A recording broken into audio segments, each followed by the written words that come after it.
Isang kahon na naglalaman ng hinihinalang shabu ang nadiskubre sa bubungan ng isang bahay sa loob ng subdivision sa Barangay Pasungkawayan 2 sa lungsod ng General Trias sa Cavite. Ayon sa hepe ng pulisya, agad nilang nirespondihan ang lugar na makatanggap ng ulat mula sa kapitan ng barangay.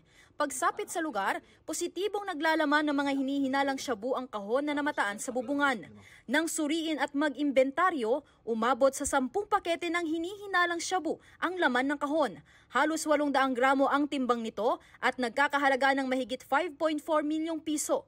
Nabulabog naman ang mga residente ng Barangay Santo Niño sa San Fernando, Pampanga nang biglang pumasok ang isang lalaki sa isang shop at tinutukan ng patalim ang isang babae kahapon ng umaga. May humahabol daw kasi sa kanya at gusto siyang patayin.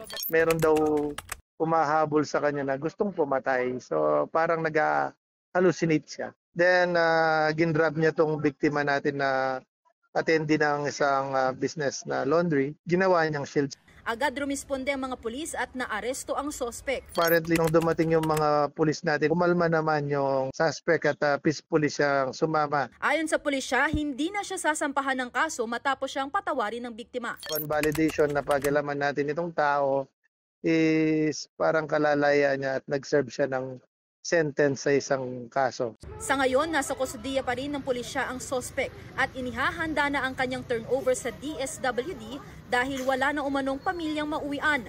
Wala pang pahayag ang sospek. Sugatan naman ang mag-ina ng saksakin ng isang lalaki sa Barangay Riverside, Davao City. Agad silang dinala sa ospital.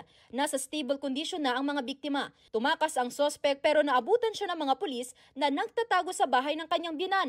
At nang akmang sasaksakin ng sospek ang isang task force Davao personnel, binaril siya na kanyang ikinasawi. Ayon sa pulisya, matagal nang may hidwaan ang pamilya ng sospek at mga biktima. Isang lalaki naman ang natagpuang patay sa driver's seat ng isang kotse sa Talisay City, Negros Occidental. Ayon sa pulisya, pagmamay-ari ng isa sa mga residente ang kotse ngunit hindi na raw ito ginagamit. Dahil naaagnas na ang bangkay, hindi na matukoy ang pagkakakilanlan ng lalaki. Posible raw na nagtangka siyang kunin ang kotse base sa investigasyon ng pulisya. Para sa GMA Integrated News, Sandy Salvacion ng GMA Regional TV ang inyong saksi.